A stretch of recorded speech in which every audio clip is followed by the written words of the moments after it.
Assalamualaikum warahmatullahi wabarakatuh. Perkenalkan, nama saya Aditya Faritugroho, NPM 1910502103, Teknik Mesin, kelas B, angkatan 2019.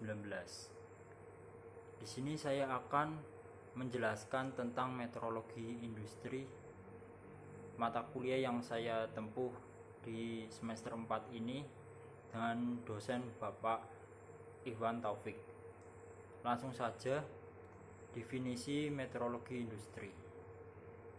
Metrologi industri ialah ilmu untuk melakukan pengukuran karakteristik geometris dari suatu hasil atau bagian mesin dengan alat dan cara yang tepat, sehingga hasil pengukurannya dianggap sebagai yang paling dekat dengan geometris sesungguhnya dari komponen mesin yang bersangkutan.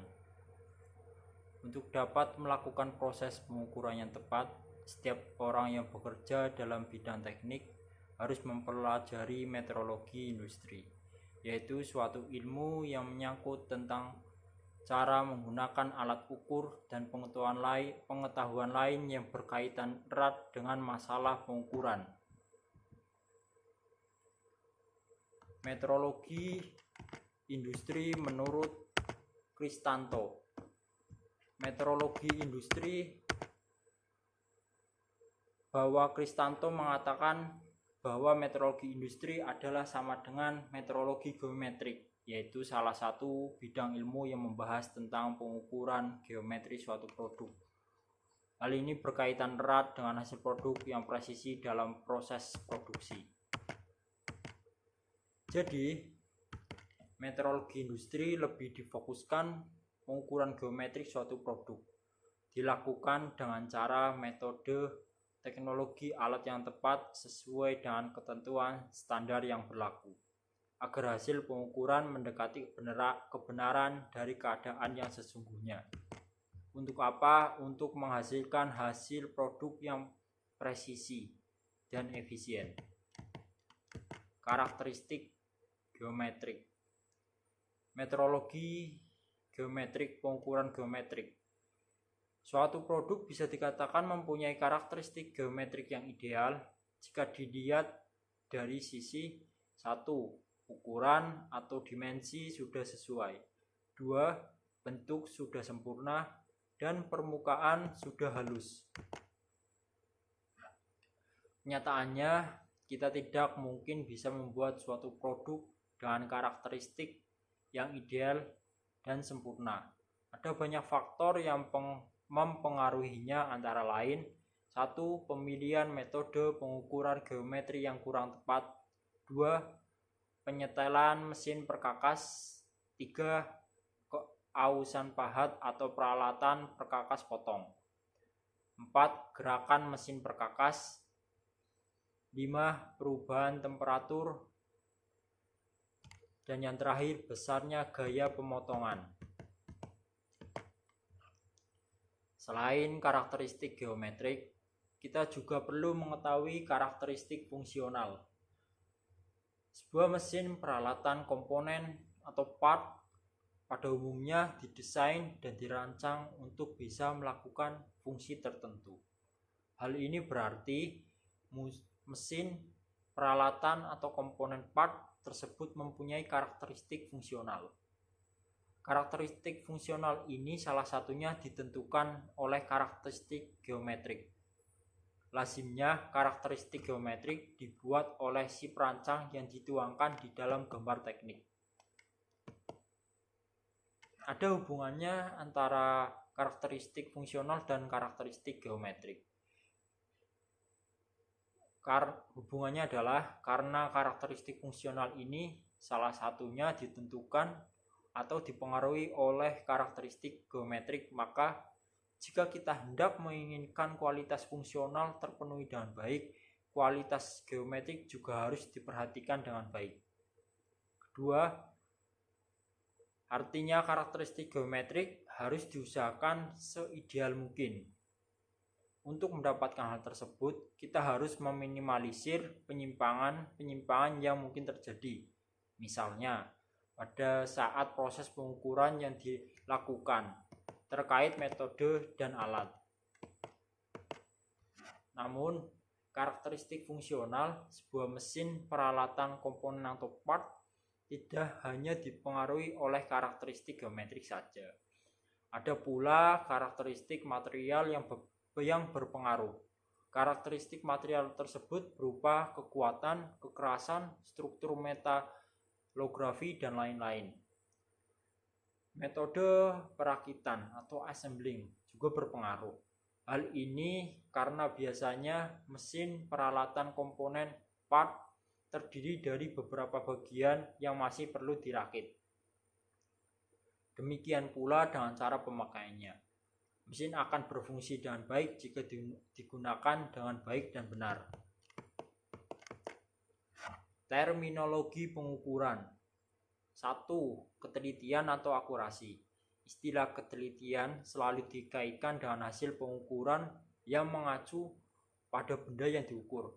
Semakin mendekati antara hasil pengukuran dengan ukuran benda kerja yang diukur, maka dia katakan semakin teliti atau ketelitiannya tinggi. Perbedaan antara hasil pengukuran dengan ukuran benda yang diukur sering disebut dengan kesalahan sistematis error. Semakin kecil kesalahan sistematis ini, maka proses pengukuran yang dilakukan semakin teliti. 2. Ketepatan atau precision. Sebuah pengukuran dikatakan tepat atau presisi, kepresisiannya tinggi jikalau telah dilakukan pengukuran secara berulang-ulang atau berkali-kali dan menghasilkan nilai pengukuran yang hampir sama jika dibandingkan dengan nilai rata-rata pengukurannya. 3. Ukuran dasar, basic size. Ini merupakan dimensi atau ukuran nominal dari suatu objek ukur yang secara teoritis dianggap tidak memiliki harga atas atau toleransi. Walaupun harga sebenarnya dari suatu objek ukur tidak pernah diketahui. Namun secara teoritis, ukuran dasar tersebut dianggap sebagai ukuran yang paling tepat. Harga batas atau limits. Ini merupakan dimensi atau ukuran maksimum dan minimum yang diizinkan pada suatu komponen. Di atas atau di bawah ukuran dasar atau basic size. Dalam metrologi, harga batas ini dibagi menjadi dua, yaitu harga batas atas dan harga batas bawah. 5. Kelonggaran atau clearance. Ini adalah perbedaan ukuran pasangan suatu komponen antara satu komponen dengan komponen lainnya. Misalnya, pada poros dan lubang, kelonggaran akan terjadi jika dimensi tertular dari poros lebih kecil dibandingkan dengan dimensi terdalam dari lubang.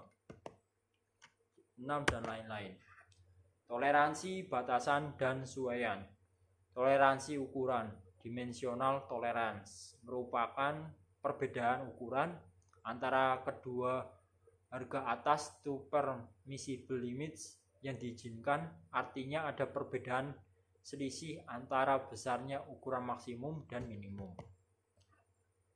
Harga batas atau batasan merupakan ukuran maksimum dan minimum yang diizinkan pada suatu komponen di atas atau di bawah ukuran dasar basic size.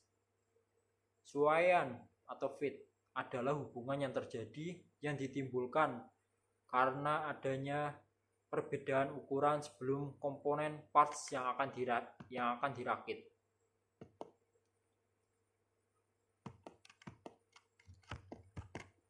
Masih tentang toleransi. Misal pada pembuatan lubang dan poros seperti gambar di PPT. Benda yang berbentuk poros mempunyai toleransi. Benda yang berbentuk lubang juga mempunyai toleransi. Namun besarnya toleransi dari kedua benda tersebut tidaklah selalu sama. Masing-masing memiliki toleransi ukuran dimensi yang mengacu pada ukuran dasar yang sama. Keduanya diimajinasikan menempel pada bagian bawahnya sehingga muncul istilah bawah dan atas. Cara penulisan toleransi. Penulisannya pun ada aturan, misal lubang. Penyimpangan bawah pada lubang diberi konotasi EI, E dengan huruf besar dan I dengan huruf besar juga. Yang kedua, penyimpangan atas pada lubang diberi notasi ES, E dengan huruf kapital dan S dengan huruf kapital. Penulisan pun ada aturan di poros. Penyimpangan bawah pada poros diberi notasi EI dengan huruf kecil. Dan penyimpangan pada atas poros diberi notasi ES dengan huruf kecil. Cara penulisan toleransi. Dan menuliskan nilai ukuran maksimum dan minimumnya secara langsung. Ukuran maksimum dituliskan di atas ukuran minimum. Dan menuliskan ukuran dasar beserta harga-harga penyimpangannya. Penyimpangan atas dituliskan di sebelah atas penyimpangan bawah dan jumlah angka desimal yang sama kecuali untuk penyimpangan 0. Ini berlaku baik untuk poros maupun lubang. Jika toleransi terletak simetri terhadap ukuran dasar, harga penyimpangan cukup ditulis sekali saja dengan didahului tanda plus minus kurang lebih. Dengan menggunakan simbol huruf dan angka sesuai standar, misal standar ISO.